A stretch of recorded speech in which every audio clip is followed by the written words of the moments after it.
If you're an accountant who's good at what you do, but you feel boxed in, your expertise is undervalued, your hours are long, your income is capped, this video is for you. What you're going to see is a conversation with Joey Gindi. He's a real CEO of a business in the fastest growing high stakes industry, the kind of industry that has genuinely hard, expensive problems where businesses will pay serious money to anyone who can help them solve those problems. So in this industry, a finance professional isn't paid for just telling business owners what already happened, reporting backwards. They're paid for helping operators decide what next and making real decisions. Joey came in and told a room full of accountants, CPAs, and CFOs in plain terms what makes a finance person worth that kind of money. And this wasn't speculation. This was in his real business. You're going to get a ton of insights from this conversation, but make sure to watch for these three things. First, why Joey let go of his old bookkeeper who on paper was doing every single thing right. Also, number two, how to create financial reports that actually move the needle, the kind owners can actually act on and lead to real decisions in their business. And then finally, number three, what makes an owner see you as indispensable instead of just another expense or cost. This last one is the whole game. If this is your first time on our channel, DOPE CFO is a network, specialized CFO advisors. What you're about to see is the kind of conversation our members get every week. This was a real conversation for my customers. It's totally unscripted. We're going to pull back the curtain and you're going to get to see what happens on the backside. Yeah, so thanks again, guys. I really tried to create something for y'all. So this is really inside the mind of a cannabis retail operator that has 2 stores in a mature market here in Colorado, who's a family-owned business, who runs things lean.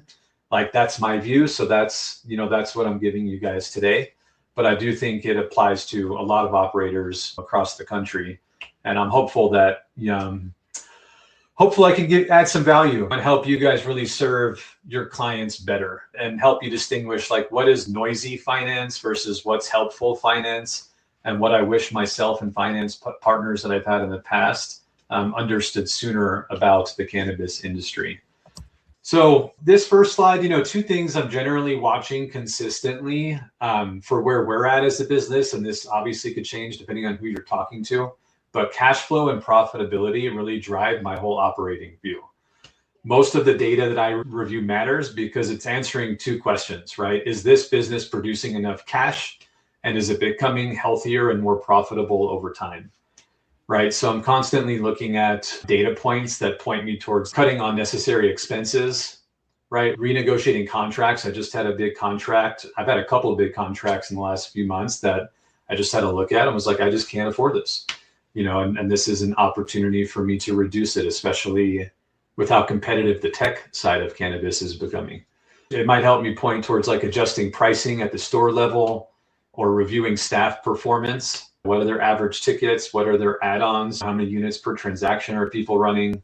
I might be looking at fixing margin issues or improving retention. But all of these decisions that I'm talking about are all leading to like impacting cash flow or impacting profitability, right? So every report, every KPI, every recommendation should eventually point to protecting cash flow or improving profitability. And I guess as you're working with clients and sending them reports or building dashboards, that's kind of the thing to be thinking about, right? If your work doesn't help the operator see kind of pressures that are upcoming, whether it's license renewals or payroll or maintenance or whatever it might be, or if it's not helping them decide faster, it's probably not landing for them. And by landing, and I think this is kind of the most dangerous thing that I've experienced, is month after month or week after week being shown reports and shown numbers. And eventually over time, if I'm not making decisions, I start to wonder, what's the point of this? What's the point of like just looking at this stuff? I need someone who's going to help me actually move things forward and create a healthier business. So this is the decision filter that I use, right? Like every metric I look at should really tie to a decision. And this is kind of the framework that I look at, right? So I'm looking at the operating pressure, right? Like, where am I feeling pressure in the business? What metrics do I need to look at to kind of evaluate that pressure? I'm looking at then the signal and interpretation of those metrics. And then ultimately, what's the decision that needs to be made, right? So if you just look at like this margin erosion as a clean example, if margin is slipping, the useful question is whether like my pricing, my discounting, my vendor terms, or my product mix needs attention, right? Another example might be this customer churn, right? As an operator, I'm looking at what's the returning customer versus new customers? Are they in-state versus out-of-state? So I can really understand the actual churn. If I'm in a heavy tourist area, that's going to obviously differ from when I'm like centralized in like a place where there's not a lot of tourism. How often are people coming back? And ultimately, what decision is that going to lead to, right? Am I going to invest in capturing new customers, or am I going to invest into an in-store experience, right? And my customer churn is going to tell me exactly what needs to happen. I love this chart and really showing how the pressure is over on the left leading to the decision. And again, this is just such a great graphic for accountants and CFOs to really think, okay, how do I take your pain point, or just instead of saying, hey, Joey, your gross margin last year was 49% and this year it's 42%. Thinking through, okay, how can I help Joey fix? This is a big, big problem that affects my cash and money in my pocket. How do we get all the way to that decision tree? Do you have a way to get benchmarks as well? So for example, labor, say you're spending, I don't know, 20% of sales on labor cost in the store. Do you know the guy down the street in their dispensary, maybe they're only spending 18%? Are there easy to find metrics to where you can kind of tweak that and know if you're in line or better than industry average? It's hard to say, man. I've thought about this a lot throughout all the time I've been owning a business, and there is no data points that I've found that are like super useful, because depending on the state, depending on the regulations inside of that state, it just can vary. And depending on where you're located and all of it and your business model, it's all going to vary. I found it to be most useful just comparing myself to myself, right? Like we've been in business 16 years, so we've got a lot of data as to how we've operated throughout this time, especially in the last 6 years. 2020, 2021 was a peak for us, and we could see labor as a percentage of revenue, and we could see, store sales per labor hour. And then I can see how that's kind of changed over the last 4 or 5 years and start to make a decision and it's not just looking at that, right? I can't just look at labor as a percentage to revenue and then make decisions. I also need to look at compliance. I also need to look at when deliveries come in, and which times of day I'm going to have peak times to make sure, can I staff, how do I staff and make sure I'm covered during those peak times, but not be overly staffed on the low times. It's a very complex thing, but looking at the data and looking at these numbers and interpreting them starts the conversation that ultimately leads to like, what do we need to do? Do I need to adjust the scheduling? Do I need to adjust the staff mix? And for me personally, I hit a point with my labor in one of my stores where it's like, I can't adjust anything else. I need to increase revenue. That's what I need to do because I can't cut any more labor at this point. Do you all have some kind of solution, or do you piecemeal it together? Like I've got the bookkeeper here and the tax person, and how do you look at that function all together? Yeah, it's a great question. I'm fortunate to have a really strong team. Like my leadership team is 3 of us, and they are extremely smart. And this is a part where AI does play a significant role, is because I've given them tools, and based on my history with AI, I've been able to like really empower them and give them insights and how to leverage these. And they're kind of go-getter people anyway, so they were already using the technology. So it helps them look at large data sets and extrapolate information and help them, like my GM, make better decisions around margin, right? So if we're looking at a P&L, which he's responsible for, and we have a store that's underperforming and not profitable, he's helping put out some of the fires, right? He's looking at the margin analysis. He's looking at vendor negotiations. He's looking at how he can cut certain expenses or labor, and leveraging AI as a tool to support him with all of that. Stuff that a typical, maybe bigger company might have a finance department who handles all of this. Because to your point, there's the accounting, which is all the historical, and then there's the finance, like what do we do from here to create a healthier business? And then full transparency, I just let go of my bookkeeper. And the reason why I did it was because he was great. My books are very clean, and he was consistent and showing me my weekly cash flow and getting my financials done. But it was a lot of just presenting me with kind of the basic reports and very minimal interpretation and helping me make better decisions to improve the financial health of the business. And I was really looking for that. And so I found people that do exactly that, very familiar with cannabis, the reporting is significantly better. It's a lot of what, actually I'll jump into this next slide because it's a lot of what you see here. Some of this I already had, and then some of it I'm adding into our flow. So this is the stuff that I actually review on a weekly basis. A lot of it, some of it I was been doing this whole time, and some of it's new. But I think a useful finance partner helps kind of connect all of this together, right? Because I need to be able to see, the daily pulse of my business. How is it performing? I want to know how it's doing. I want to understand the weekly trends, right? I want to understand the cash planning, the margin analysis, the labor, the inventory, the break-even reality for each individual location. I want to understand all of this because it all matters. Like if I only see it in silos and pieces of information, I might be making a decision over here when if I saw it all, I might be like, holy shit, no, this is where I should be focusing on right now. And if I'm not seeing all of this, I may waste a lot of money and a lot of time focusing on the wrong things. And also not really understanding how a decision around margin or inventory might impact something around cash flow or something else over here. I love just hearing this because it's everything we talk about doing. We talk to business owners like you. They don't just want a report or a number or a tax return or bookkeeping. They want value. They want help making decisions. They want help growing their business. If it's not making a better decision or adding some kind of value, why would you pay up for that? And again, I think that's what most of the industry does. They just enter data, punch out a P&L and balance sheet and say, here you go. And you're right. It gives you no value at all. Yeah. And I've been through a lot of that experience in my time. So I think finance becomes extremely useful when weekly and monthly reporting turns into trends, where the exceptions are, and then next action conversations. And that last part being the most important.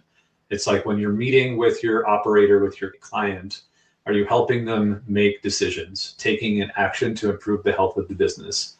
And if that's not happening, then that's definitely a red flag and something to look at. And I want to jump in here because, guys, those of you who are listening from the VIP community, right? A lot of times we struggle as accountants to explain what it is, the value of what we're doing, and why like a CFO, right, is important, because most people are used to working with a bookkeeper and a tax preparer, and both are necessary because, as Joey said, he had an awesome bookkeeper who was providing reports on times, reconciling things, doing all the historical work. That's great. That's what bookkeepers do, right? But it was leaving him going, but what about the things that matter? What about how do I take this information and actually implement it into my business to make us grow, to optimize what we're doing here? And that is what that missing piece in the middle, because bookkeeping is essentially compliance. Does our checkbook balance, right? Did we account for all the transactions? Taxes, same thing. The IRS and state require us to do this. We do it, but it doesn't add a ton of value to the actual business and provide value to the actual business owners, because they're still left on an island going, what do I do with the data? So that's where we come in, and we can really help be that translator to say, hey, this is how that affects your operations.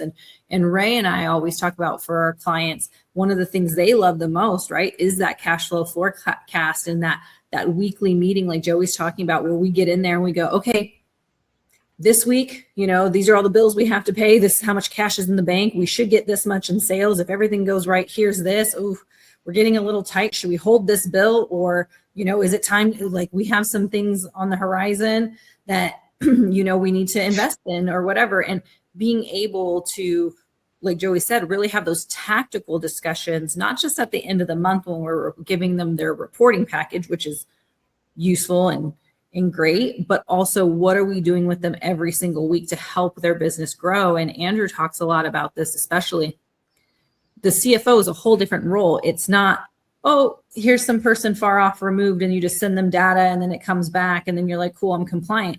You as a CFO should be in the passenger seat with your CEO as their number two and going with the map. Oh, no, you actually don't want to go straight. There's a huge traffic jam that way. Let's take this shortcut, right? Or, hey, let's go this way. And when you're making those decisions and driving the vehicle together, that's when we become their best friend. That's where we become an integral part of the team. So, what I wish I understood earlier. So this, I guess, is just a quick personal lesson for me. This was my first business. There was a ton of lessons. I'm not going to cover them all inside of this. but I think cannabis can be a strong business, but it's not automatically a strong business.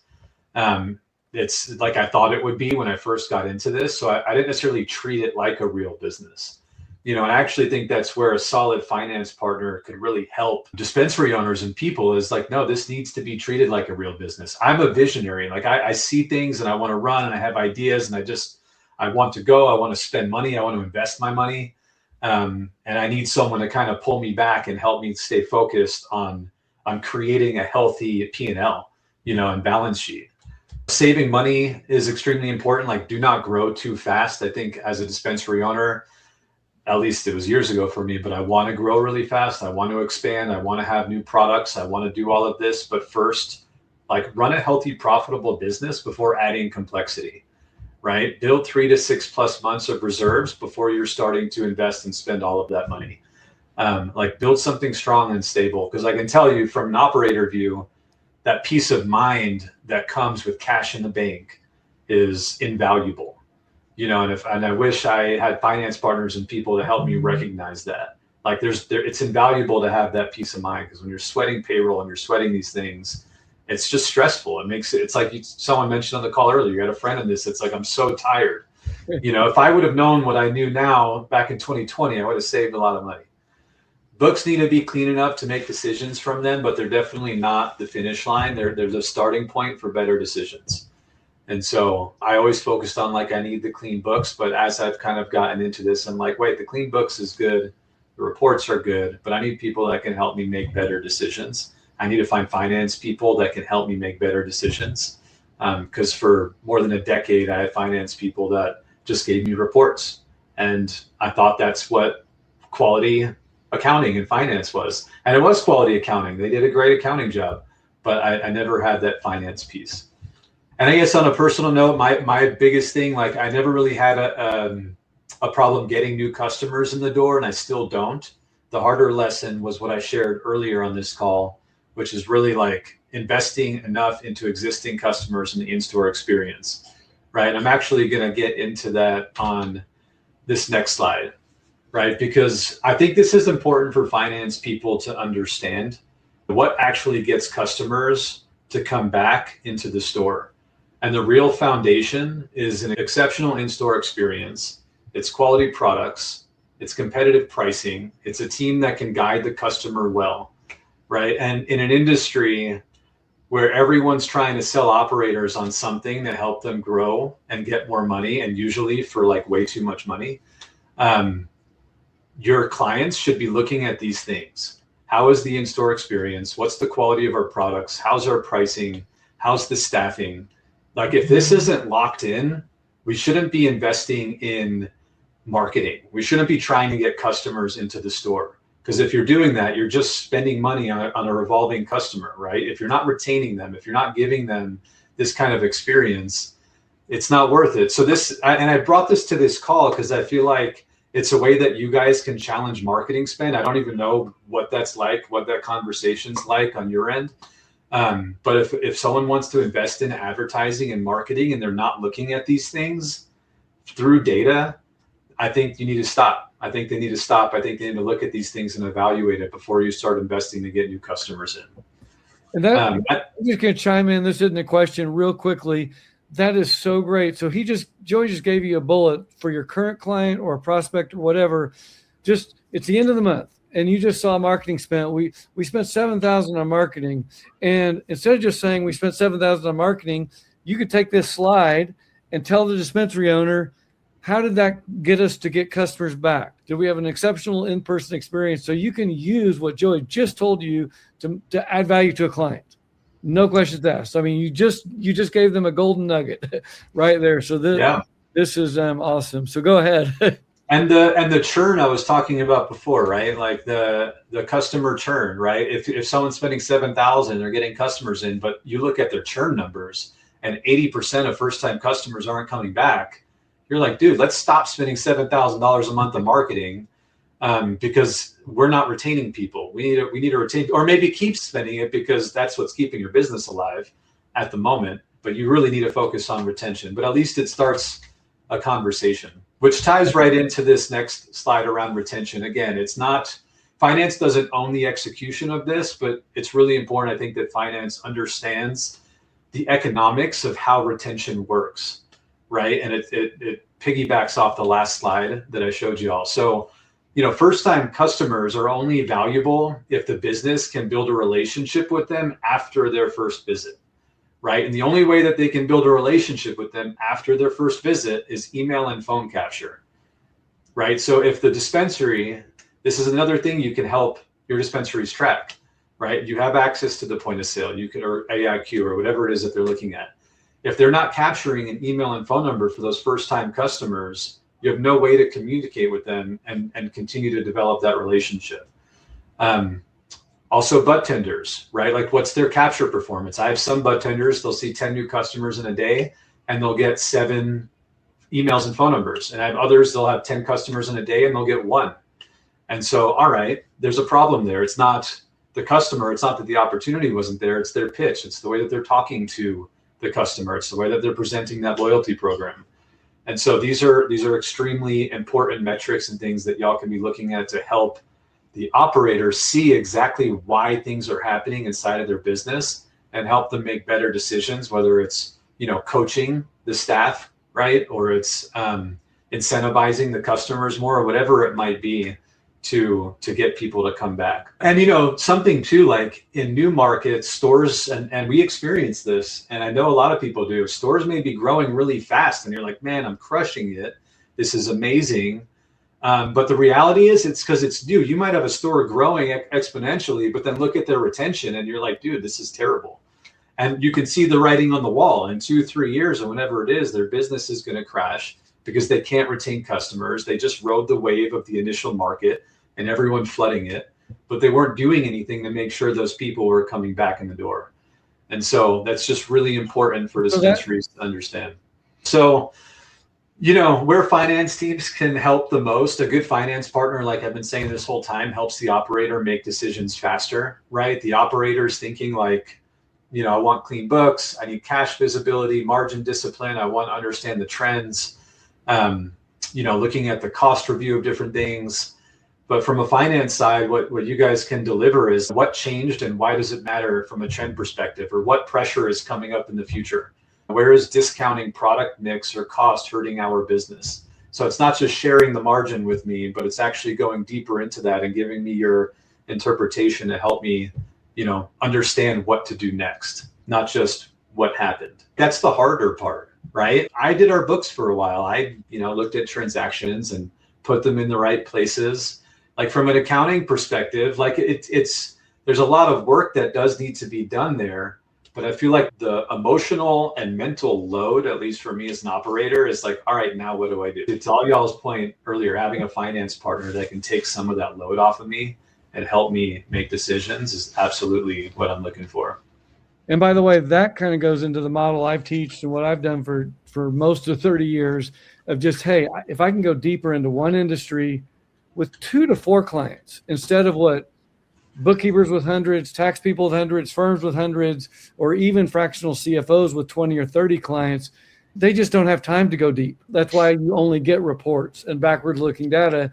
So if you really want to be a business partner with your client and help them grow the business, yeah, you've got to have the time to do it. So I love this kind, and it's more fun helping to build the business than just reporting backwards. Yeah, 100%. So I'll run through this super fast, but I think where kind of finance gets noisy and why I personally made a decision that I did recently was just, getting consistent reports without any interpretation, seeing all of these metrics and all these numbers, but not really understanding what's the priority, like what should I be focusing on, getting late issue, hey, we have a license renewal, it's due in 30 days. Like, why didn't I know that 3 months ago? And were we planning for that? Oh, I had something break inside my store. This is one for me. It's like we started putting aside a few $100s every week just as like an emergency fund, which was just something as a very tight business I wasn't doing. But now if something breaks, I'm not sweating. Where's that money going to come from? Right? I can make the investment into getting it fixed. So ultimately, I think the useful standard is like what changed, why does it matter, and what decision does it point to? So AI, there's a lot that happens in accounting and finance, right? There's so many things that when you talk about going deeper into inventory, going deeper into margin, helping us make better decisions, this is really where I think AI can become really useful. But where it's not useful is just thinking AI is just going to do it all and it's automatic, like that, where AI adds the value. AI is not what adds the value. It's the workflow that adds the value, right? The business result must be worth producing first before you apply AI to it, right? So it's like, what's the manual process? Like, for example, I've got an agent that's plugged into my point of sale, right? And we're tracking our retention. And I want to understand of all the new customers that came into our store, how many people did we capture email and phone number for? How many people did we capture just email or just phone number for? And how are we doing in each location? And how is each of my bud tenders doing? So for all the first-time patients, who saw them and what was their capture rates? That's a lot of information and a lot of data for me to manually go in there and track on a daily basis, weekly basis, monthly basis. So with AI, and where that becomes really valuable is I develop the workflow and then using AI to automate it. And now every day I have a retention scorecard that comes and gets dropped to me and my team. Everyone can see exactly where they're going. My GM knows exactly who they need to coach. No one needs to do any work to make that happen. It just automatically happens. Anything can be applied for like margin analysis, for looking at costs of different things, for inventory management and looking at the variety within categories. The point of this slide is develop the workflow first, find the value first, and then use AI to help you multiply and scale that so it can get done faster. All of us as CFOs, we want to add value to clients. We need to know how to use AI. And so say you meet another dispensary that's not savvy like Joey is, and you're like, oh man, I know AI and I can do exactly what you just said. I'm going to figure out every single customer. Do we get their name, their phone number, their email, or whatever? Again, that's an easy way to bring value to a client. 100%. Because a lot of I think you're probably the exception that you're good in AI. And even same thing on a lot of the cash flows. I think a lot of business owners we see are really just winging it. They're not using AI. They don't. They're not dialing down to the details. So, I think that's a great input right there. And you know, for all of you on here, like you can offer so much more to your clients now than you could 6 months ago, a year ago, 3 years, especially 3 years ago. You can offer so much more value to your clients. It's truly incredible. Because these are things like retention that I may not necessarily would have expected my finance person to be doing. But now with the power of AI, you can, you know, and I am working with it. I do have a client that's a CPA and I'm helping her with some agentic AI stuff. Like there's so much more I know she can offer her clients. Honestly, once you have the system set up, you don't have to hire more people. It's not more man hours. So where AI is useful, really where it helps like reduce drag and helps the business see what matters sooner. That's a lot of what I'm finding right now. So like the daily and weekly KPI reviews that I get, the retention scorecards that create the coaching opportunities, like that's super valuable, especially when we go back to a few slides ago when I was talking about retention and giving exceptional in-store experiences and being able to build a relationship with people. Being able to see those numbers on a daily basis and have real-time coaching opportunities with people, you can kind of start to see, wow, can I get my first time repeat customers from 80% to 60% to 50%? And can I do that quickly? And which makes a meaningful difference to my bottom line if I have these people coming back. And then are they coming back for a third visit and a fourth visit? POS, cost versus invoice monitoring, right? So looking at the received costs of stuff in inventory, how does that compare to the invoices that were brought in versus the price that was negotiated, and leveraging AI to build a workflow that sees all of that so it can flag things for the GM, because that takes time to do, right? If something's received and the inventory and it doesn't match the invoice, or someone made a mistake, or they put the cost wrong inside of the point of sale and it didn't match the invoice, that's going to affect the data. It's going to affect how I look at things. And so leveraging AI to help with that and monitor it is super valuable. The value of AI is not that AI helps me produce more stuff. It's really that it helps the business see what matters and act faster. So how do you serve cannabis operators better? It's become decision useful, right? Like understand cash pressure, understand the profitability pressure, understand the retention economics, If you work with multi-location businesses, understand the location level reality, because that's going to vary. Don't just look at the business as a whole. Make sure you're looking at vendor and software cost creeps, because that stuff, especially software, can creep up really quick. And there's a lot of opportunity for cutting things out, especially in the age of AI. There's opportunity for cutting things out or renegotiating software contracts. And there's a big difference between clean books and useful guidance, right? If your focus is just on getting clean books, cool, that's great. But really what we're looking for is like useful guidance, like we've been talking about this whole time. Tie every KPI to a decision. And if it doesn't help the operator coach or adjust or protect margin or improve retention or plan cash, really think about like, why am I putting this in front of them? Like, what is the point of this? This has been a great presentation. Is there any final thoughts you want to give? Yeah, thank you guys for having me. I really appreciate it. I really appreciate finance when it's done well. And I think you were spot on when you said, as an owner, really looking for a partner who can help me make a healthier business, especially someone like me. Like, I want to grow. I'll never just want to just operate my stores and let them coast. Like, I want to continue to grow. I want to continue to stay relevant. So I'm looking for a financial partner. And when it comes to really anything, for anyone that watches this, feel free to reach out. I love talking AI. I love talking the business. If I can help you in some way, improve your business and help you get your clients, or if I can help clients that you're working with, don't hesitate to blow me up, reach out. I'm happy to jump on a call and we can talk through what's possible and hopefully create something where we both benefit from it. And again, for all you people on the call, the good news for us, most of our competition, the 3 million quote accountants in the US, they're just not doing this. They're doing too many industries with too many clients, and there's no chance to go deep and become a business partner. And so if you choose that model, there are going to be people that'll really resonate with that. Okay, let's recap the most important points of this Q&A. If there's one thing you take away, remember it's what business owners actually need. It's not clean books or P&L. Those are just your table stakes to get into the game. What business owners are actually going to be happy paying you top dollar for is a partner, not a bookkeeper, who turns numbers into decisions, who sees pressure points before they become a crisis and helps them actually grow their business. And here's the thing. Almost everything Joey just described applies to almost every business. It's true in most growing, heavily regulated industries where the rules keep changing and owners are constantly having to adjust. That's exactly where a finance person who can help them decide what is worth the most important things to help grow and build their business.